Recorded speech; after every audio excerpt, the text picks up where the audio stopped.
बच्चों, मैं तृप्ति सांगानी Saraswati group of education की ओर से आप सभी का स्वागत करती हूँ। बच्चों, लास्ट क्लास में हमने प्रथम इकाई चित्र के संग संग का अभ्यास किया था। आज हम अपनी दूसरी इकाई की ओर आगे बढ़ेंगे। यहाँ पर मैं आपको बता दूं कि दूसरी इकाई है तब याद तुम्हारी आती है। यह एक कविता है। बच्चों, इस क्लास में मैं आपको केवल कविता की 6 पंक्तियों का ही अभ्यास कराऊंगी। बाकी की 6 पंक्तियां हैं, उसका अभ्यास हम अगले क्लास में करेंगे। उससे पहले मैं आपको कुछ बताना चाहती हूँ। बच्चों, साहित्य के 2 भेद हैं, गद्य साहित्य और पद्य साहित्य। गद्य साहित्य यानी कि पाठ और पद्य साहित्य यानी कि कविता। और इसके भी बहुत सारे भेद हैं। गद्य साहित्य में कहानी, उपन्यास, जीवनी, इन सभी चीजों का समावेश होता है, जबकि पद्य में कविता, फिर महाकाव्य, खंड काव्य, प्रकृति गीत और भक्ति गीत का समावेश होता है। बच्चों, यह हमारी जो इकाई दूसरी है तब याद तुम्हारी आती है, यह एक प्रकृति गीत है, यानी कि प्रकृति के अनुरूप ये कविता है। और एक बात बता दूं, जब कोई इंसान, फिर चाहे वो पुरुष हो और उसने कविता लिखी है तो वो कवि कहलाते हैं। अगर उन्होंने गद्य का निर्माण किया है तो वो लेखक कहलाते हैं। उसी प्रकार अगर कोई स्त्री कविता लिखती है तो वो कवयित्री कहलाती है। अगर वो किसी गद्य का निर्माण करती है तब वो लेखिका कहलाती है। यहाँ पर हम अपने कवि का परिचय प्राप्त करेंगे। इस कविता के कवि है राम नरेश त्रिपाठी, जिसका जन्म 1889 में हुआ था और उसकी मृत्यु 1992 में हुई थी। उनका जन्म उत्तर प्रदेश के सुल्तानपुर गांव में हुआ था। उन्होंने बहुत सारे साहित्य का सृजन किया है, उपन्यास, नाटक, कविता। उनकी बहुत सारी कृतियां भी प्रचलित है, जैसे कि मिलन, फिर पथिक, स्वप्न और मानसी। उनको भारतीय ज्ञान पुरस्कार भी प्राप्त हुआ है। इसके अलावा उनकी एक कविता है जो बहुत प्रचलित है, हे प्रभु आनंद दाता ज्ञान हमको दीजिए। अब हम इस कविता की ओर आगे बढ़ते हैं। बच्चों, हमें सुबह सुबह का वातावरण, मौसम बहुत अच्छा लगता है, क्योंकि वह बहुत आह्लादक होता है। प्रकृति चारों ओर खिली हुई होती है। इसीलिए तो हम कभी बार सोचते हैं कि सुबह सुबह पढ़ाई करनी चाहिए, जिससे हमें याद रखने में सरलता होती है और पूरा वातावरण निश्चल होता है, क्योंकि वहाँ पर वातावरण में किसी प्रकार की कोलाहल या तो प्रदूषण नहीं होता है। इसीलिए प्रकृति हमें सुबह सुबह बहुत अच्छी लगती है। और इससे आगे बात करें, अगर बारिश का मौसम हो तब तो प्रकृति और निखर उठती है। तो यहाँ पर बारिश की सुबह का एक सुंदर दृश्य यहाँ पर प्रस्तुत किया गया है। तो हम बारी बारी से इन 6 पंक्तियों का अभ्यास देखेंगे।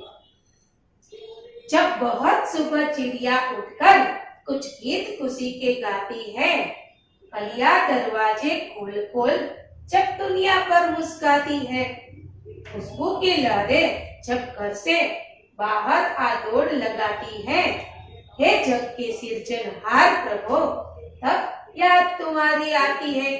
यहाँ पर कवि ईश्वर को याद करते, कब याद करते?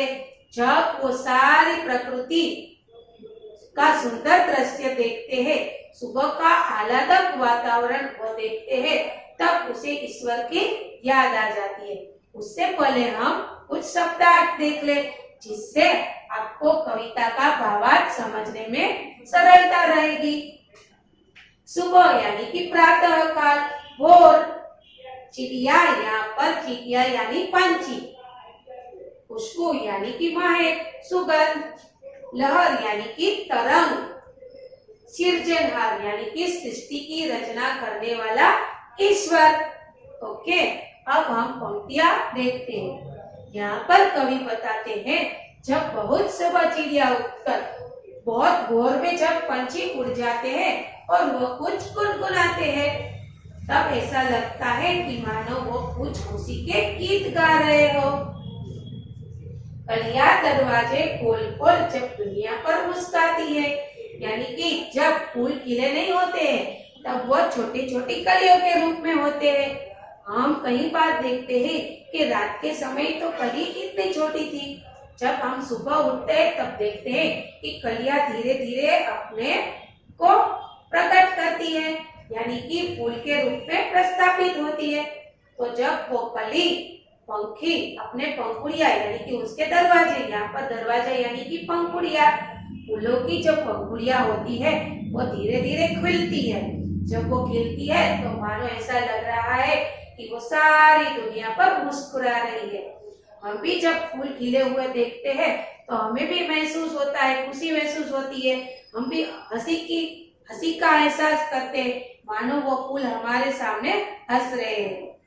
तो यहाँ पर कवि ने बताया है कि जब ये कलियां है या वो अपने दरवाजे यानी कि अपनी पंखुड़ियां वो खिलकर बाहर आती है, तब मानो ऐसा लग रहा है कि वो दुनिया पर मुस्कुरा रही है।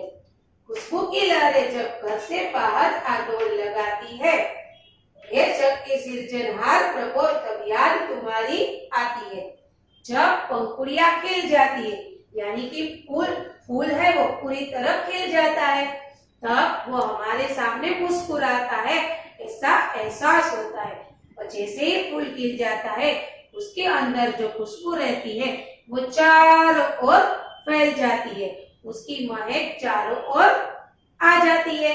तब हमें यह प्रकृति का सुंदर दृश्य देखकर हे जग के सृजनहार प्रभु तब याद तुम्हारी आ जाती है कि आपने इस पृथ्वी पर हमारे साथ साथ इन सारी सुंदर प्रकृतियों का निर्माण किया है, जो हमें बहुत प्रिय है, हमारे लिए उपयोगी है।